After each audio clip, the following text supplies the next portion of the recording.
बिहार में इस साल कई ऐसे मामले हुए जिनकी गूंज दिल्ली तक सुनाई पड़ी। बिहार विधानसभा से लेकर लोकसभा तक में इसे लेकर काफी हंगामा भी हुआ।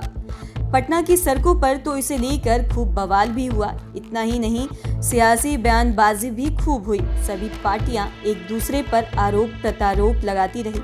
कहीं छात्रों ने तो कहीं नेताओं ने काफी हंगामा किया। ऐसे में आज हम बिहार से दिल्ली तक गूंजे ये इन 5 प्रमुख मामलों के बारे में आपको बताएंगे। सबसे पहले 5वें नंबर की बात करती हूँ। छपरा जहरीली शराब कांड ने आम आदमी से लेकर सरकार तक को हिला दिया है। मंगलवार 13 दिसंबर की रात से जो शुरू हुआ मामला वह 3 दिनों तक चलता ही रहा। मतलब छपरा में जहरीली शराब से 13 दिसंबर की रात पहली मौत हुई थी। उसके बाद तो मृतकों के आंकड़े लगातार बढ़ते ही चले गए। बिहार के उत्पाद व मद्य निषेध मंत्री सुनील कुमार ने प्रेस कॉन्फ्रेंस करके बताया कि छपरा में जहरीली शराब से 42 लोगों की मौत हो चुकी है, लेकिन विरोधी कभी 80 तो कभी 100 बता रहे थे। इसे लेकर बिहार से लेकर दिल्ली तक की सियासत में खूब हंगामा हुआ। बिहार विधानमंडल के दोनों सदनों में भारी बवाल हुआ। बता दें कि इस बार बिहार विधानमंडल में शीतकालीन सत्र महज 5 दिनों का बुलाया गया था। इनमें से 4 दिनों तक छपरा कांड को लेकर भी हंगामा होता रहा और इसकी गूंज लोकसभा में भी काफी सुनाई पड़ी। खासकर बिहार में बीजेपी ने मुआवजा को लेकर खूब हंगामा किया। यहाँ तक कि बीजेपी के 30 से अधिक विधायक छपरा पहुंच गए थे। इसे लेकर भी खूब सियासी बवाल हुआ। बता दें कि बिहार में शराबबंदी कानून लागू है। अब बात करते हैं बेगूसराय की। बेगूसराय में इसी साल एक सिरफिरे युवक ने जमकर गोली बरसाई थी। दरअसल 2 बाइक पर सवार युवकों ने गोली बरसाते हुए बेगूसराय मुख्यालय से बाहर निकले थे। यानी 2 बाइक, 4 बदमाश, 4 थाना क्षेत्र और 30 किलोमीटर बेगूसराय में हुए खूनी खेल की यही कहानी है। इससे 2 बाइक पर सवार साइको शूटर्स बेगूसराय के बछवाड़ा से निकल चकिया तक करीब 30 किलोमीटर तक फायरिंग करते गए थे। खास बात तो ये है कि इस 30 किलोमीटर के बीच में 4 थाने पड़े थे। इसके बाद भी अपराधी घटना को अंजाम देकर आसानी से निकल गए। जो व्यक्ति शूटर्स के निशाने पर आए वो उसे गोली मारते हुए निकल गए। इस दौरान 10 लोगों को गोली लगी थी, जिनमें से एक व्यक्ति की मौत हो गई थी। हालांकि सप्ताह भर के अंदर पुलिस की तत्परता से सभी अपराधी पकड़ लिए गए थे, लेकिन इस घटना ने भी व्यापक सियासी रूप ले लिया था। दरअसल ये घटना 13 दिसंबर को घटी थी, जबकि इसके माह भर पहले ही बीजेपी की सरकार बिहार में गिरी थी। इसके बाद तो बीजेपी जंगल राज का आरोप लगाते हुए नई सरकार पर टूट पड़ी थी। बीजेपी के लगभग तमाम बड़े नेता बेगूसराय पहुंच गए थे। बाद में मामला शांत हुआ, लेकिन इसकी गूंज भी विधानसभा से लेकर लोकसभा तक सुनाई पड़ी थी। अब बात करते हैं तीसरे नंबर की। इस नंबर पर परीक्षा में पेपर लीक का मामला जुड़ा हुआ है। अब तो कमेंट करने वाले यहाँ तक मजाक उड़ा रहे हैं कि पेपर के बहाने बिहार की इज्जत तक दांव पे लगी हुई है। इस साल 2 बड़े एग्जाम के पेपर लीक हो गए। पहला बीपीएससी 67वीं पीटी का तो दूसरा बीएसएससी एग्जाम का था।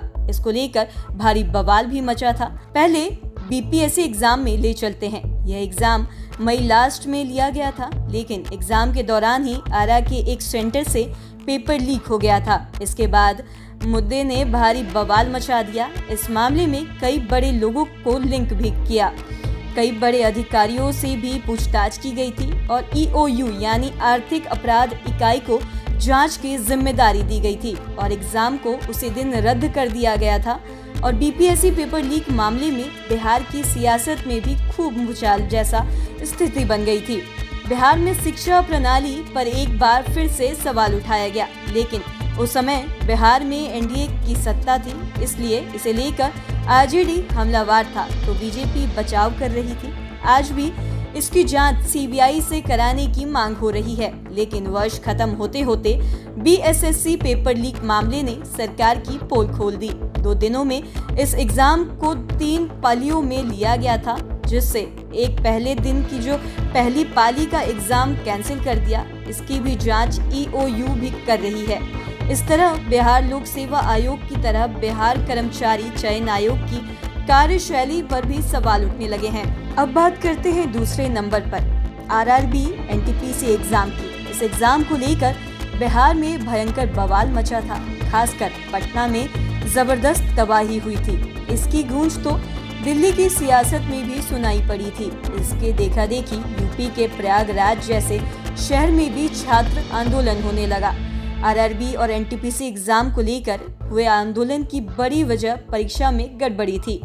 बता दें कि ये एग्जाम जनवरी में हुई थी और इसे 2 बार लेने को लेकर स्टूडेंट काफी गुस्से में थे और उन्होंने इसे काफी गड़बड़ी होने के आरोप भी लगाया था। इसके बाद जो भारी बवाल शुरू हुआ तो वह कई दिनों तक चलता ही रहा। पटना से भड़की आंदोलन की चिंगारी ने देखते ही देखते आग का रूप ले लिया।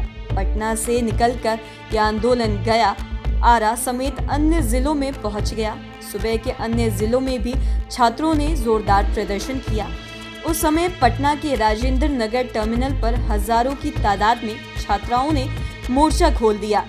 ट्रेनें कैंसिल हो रही थी, कई ट्रेनों को डाइवर्ट भी किया जा रहा था। दरअसल आरआरबी एनटीपीसी परीक्षा रेलवे से कैंडिडेट्स थे, इसलिए स्टूडेंट का गुस्सा सबसे ज्यादा रेलवे पर था। उस समय बिहार में एनडीए की सरकार थी, इसलिए स्टूडेंट्स के निशाने पर बिहार सरकार भी आ गई थी।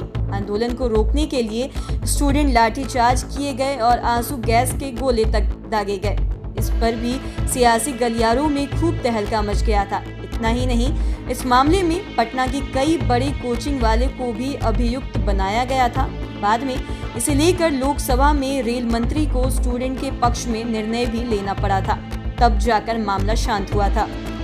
अब बात पहले नंबर की। यह मामला केंद्र सरकार की ओर से सेना में लाए गए अग्निपथ स्कीम का है। यह बवाल जून महीने में हुआ था और देश के अन्य राज्यों की तरह बिहार में भी इस स्कीम की जबरदस्त विरोध हुआ, लेकिन सबसे ज्यादा बवाल बिहार में ही हुआ था। बिहार में अग्निपथ स्कीम को लेकर स्टूडेंट ने सड़क से लेकर रेलवे तक को क्षतिग्रस्त कर दिया था।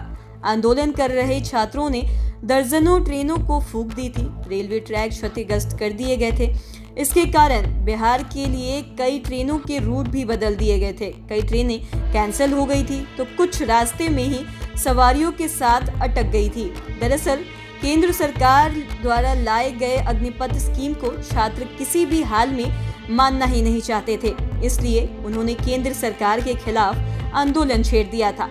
राजनीतिक दलों से लेकर युवाओं तक ने सरकार की इस स्कीम को चैलेंज किया था। इतना ही नहीं, छात्रों के निशाने पर कई भाजपा नेता भी आ गए थे। ऐसे नेताओं को केंद्र ने अलग से सुरक्षा मुहैया कराया था। तब रेलवे ने बयान जारी कर कहा कि उसे इस आंदोलन से करोड़ों का नुकसान हुआ है और धीरे धीरे मामला शांत हुआ। लेकिन बिहार के इस आंदोलन ने भी पूरे देश में खूब सुर्खियां बटोरी। तो फिलहाल इस वीडियो में इतना ही। अगर आपने अभी तक हमारे YouTube चैनल को सब्सक्राइब नहीं किया है तो कर लीजिए और साथ ही हमारे Facebook पेज को लाइक करना ना भूलें। और वीडियो देखने के लिए आपका शुक्रिया।